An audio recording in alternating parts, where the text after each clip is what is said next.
Well, ladies and gentlemen, it is now past the middle of August, and you see the size of the pears which have been developing. And so and I have been summer pruning, as you can see, where the cuts have been made earlier in the growing season. But now you will see new fresh growth is coming up.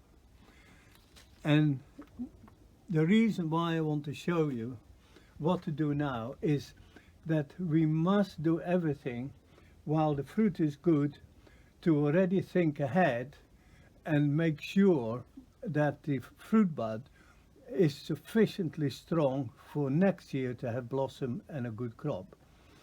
So have your little thinning scissors.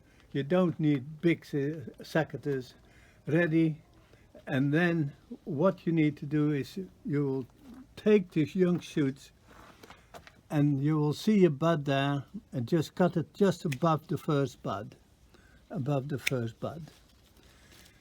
This was done earlier, no regrowth, no leaf growth, that's fine.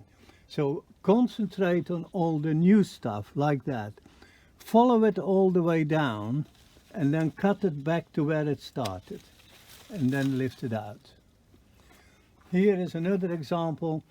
It was cut earlier and look at it. It has made 1, 2, 3, 4 inches really over the last 3 weeks.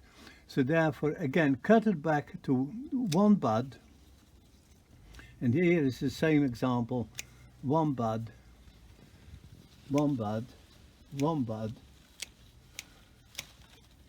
and one bud there. Now if you look overall, you still see bits and pieces there. Wait until this is further developed in the shoot before you cut it off.